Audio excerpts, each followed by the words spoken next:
3 नवंबर को दोपहर को सीकर रोड लोहा मंडी जयपुर के अंदर एक डंपर 100 की स्पीड से चल रहा था। अब जो ड्राइवर इसको चला रहा था उसका नाम था कल्याण मीणा। अब कल्याण मीणा जी 100 की स्पीड पे एक डंपर को चला रहे थे, जो कि बिल्कुल वैलिड नहीं है। एक डंपर की स्पीड 50 से 60 होनी चाहिए, और डंपर पहली बात एक पोश इलाके में होना ही नहीं चाहिए, जहाँ पे भीड़ भाड़ हो, मार्केट हो, इतनी सारी ट्रैफिक हो। वहाँ पे तो उनको अलाउ ही नहीं करना चाहिए आरटीओ वालों को। पर कल्याण मीणा जी उसको 100 की स्पीड पे चला रहे थे, और लास्ट में ले जाके उन्होंने 300 मीटर के एरिया में 17 व्हीकल के अंदर उस डंपर को क्रैश कर दिया। 17 व्हीकल, 1 दर्जन से ज़्यादा गाड़ियाँ होती हैं, 17 व्हीकल हो गए।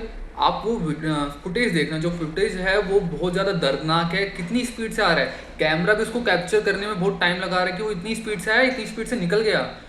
सबसे दुखद बात, जो पेडेस्ट्रियन थे जो साइड में चल रहे थे, ठीक है, फुटपाथ वगैरह पे या रोड के साइड में चल रहे थे, वो उनको खदेड़ता हुआ ले गया। आप एक बार सोचो कि इंसान को सोचने का मौका नहीं मिला होगा और वहीं पर उसकी डेथ हो गई होगी। कभी सोचा ऐसा? आप रोड पे चल रहे हो, आपको सोचने का मौका नहीं मिल रहा एंड आपकी डेथ हो गई हो। स्टार्टिंग में ये डेथ का जो नंबर था वो 10 था, बट यूँ बताया जा रहा है कि कुछ लोग हॉस्पिटल में एडमिट हुए, कुछ ने वहाँ पे दम तोड़ दिया और ये नंबर पहुँच गया है 12 से 14 के बीच में। ठीक है, हो सकता है ये नंबर आगे भी बढ़ जाए, क्योंकि कुछ लोग अभी भी एडमिट होंगे, क्रिटिकल सिचुएशन में होंगे, तो ये नंबर रुकने वाला तो है नहीं। दूसरी बात, एक डंपर एक पॉश इलाके में आ रहा है, जहाँ पे आप मानो कि अगर उसने 17 व्हीकल को टक्कर मारी है, तो उस टाइम उस इलाके में 300 मीटर के एरिया में कितने व्हीकल्स होंगे? 17 व्हीकल्स का होना मतलब वो एक भीड़ भाड़ वाला इलाका है, तो वहाँ पे एक डंपर को अलाउ किसने किया? आरटीओ रूट बनाता है कि जो भारी व्हीकल होते हैं, हैवी व्हीकल होते हैं, उनका रूट होता है शहर के आउटर एरिया से, उनका मतलब शहर के इनर एरिया से नहीं होता। क्यों? आरटीओ कहता है कि अगर आपका ज़्यादा फ्यूल जल रहा है तो जलाओ, बट आप शहर के अंदर से गाड़ियाँ नहीं ले जाओगे। अगर आप अंदर से ले जाओगे तो एक्सीडेंट होंगे, ट्रैफिक होगा, पूरा शहर ठप हो जाएगा। इसलिए वो रूट बनाते हैं शहर के बाहर के तरीके से। अब कई बार क्या कहते हैं, ट्रक वाले फ्यूल बचाने के लिए शहर के अंदर से ले जाते हैं और 100-200 रुपये पुलिस वालों को दे देते हैं, और आरटीओ वाले भी इस चीज़ को मान जाते हैं। ठीक है, तो 100-200 के चक्कर में वो ऐसे ट्रक्स वालों को, डंपर वालों को अलाउ कर देते हैं।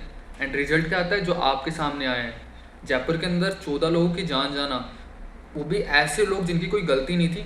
कुछ लोग गाड़ी में बैठ के कहीं जा रहे होंगे, कुछ लोग पैदल जा रहे होंगे, क्या क्या सोच के जा रहे होंगे, और वो क्या हो गया होगा उनके साथ। कई तो ऐसे लोग होंगे जो सोच रहे होंगे कुछ और 1 सेकंड में उनकी डेथ हो गई, क्योंकि ट्रक्स की स्पीड ही इतनी थी। 100 की स्पीड अगर डंपर की, आपको पता है, एक भरा हुआ डंपर जिसकी स्पीड 100 हो, अगर हम गाड़ी चलाते हैं तो 100-120 की स्पीड पे गाड़ी बैलेंस खोलना स्टार्ट कर देती है, अगर ड्राइवर अच्छा ना हो तो।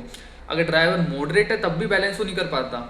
वहाँ एक डंपर है जो भरा हुआ है, वो 100 की स्पीड पे चल रहा है। आपको पता है डीजल के इंजन की पावर कितनी होती है? अब वो फुटेज देखो, उसकी स्पीड आप मेजर नहीं कर सकते हैं। हम 100 बोल रहे हैं, वो तो दिखने में तो बहुत ज़्यादा दिख रहा होगा आपको। बट इस बार भी प्रशासन किसी की गलती नहीं मानेगा, किसी को इन्वॉल्व नहीं करेगा, डायरेक्ट कह देगा कि हमने कल्याण मीणा को अरेस्ट कर लिया, जो कि डंपर का ड्राइवर है। क्या कल्याण मीणा की अकेले की गलती है? वो गलत तो है, वो 100 की स्पीड पे चला रहा है और शायद वो नशे में भी होगा।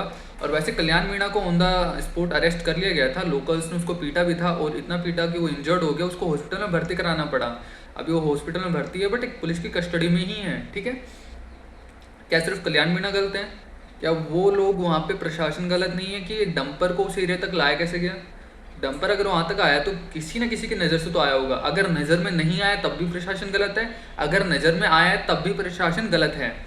और सबसे बड़ी गलती आरटीओ वालों की है। अगर राजस्थान में जो सबसे करप्ट डिपार्टमेंट मेरे को लगता है वो आरटीओ का है। मैं भी एक शहर में रहता हूँ, नीमराना सिटी करके, यहाँ पे एक डंपर को शहर के अंदर से क्रॉस कराने के लिए 100 रुपये लिए जाते हैं। रात के जैसे ही 10-11 बजते हैं, शहर के बीचों बीच से 40 से 50 डंपर क्रॉस करते हैं। क्यों? क्योंकि उनको अपना तेल बचाना होता है। हमारे यहाँ पे शाहजहाँपुर टोल प्लाजा में 200-250 तो गाड़ियों का लगता है, ट्रक्स का कितना लगता है मुझे नहीं पता। वो उनका जब गाड़ी का 250 रुपये टोल लग रहा है, तो ट्रक्स का तो ज़्यादा ही लगता होगा। तो उसको बचाने के लिए वो शहर के अंदर से डंपर्स का रूट चेंज कर देते हैं। पुलिस वाले उसको अलाउ करते हैं मात्र 100 रुपये में। अब एक ट्रक वाला सोचेगा कि मैं कहाँ 1000-1500 टोल टैक्स पे दे के आऊँगा, मैं 100 रुपये इसको दूंगा, 1400 रुपये मेरे जेब में बचेंगे, मेरा तो फ़ायदा है। अब वो 1500 के चक्कर में बहुत से लोगों की जान खा जाते हैं वो डंपर वाले। आप इस चीज़ को कैसे मैं इसको समझाऊं, क्या मैं इनको बोलूं? प्रशासन एकदम अंधा हो चुका है।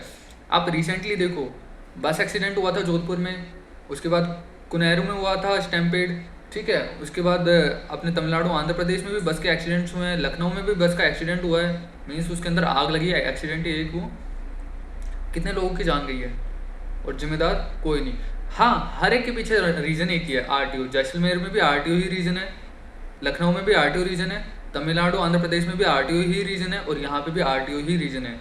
जो सबसे करप्ट डिपार्टमेंट है वो आरटीओ बन चुका है अब तक का। मिलते हैं अपनी नेक्स्ट सीरीज़ में।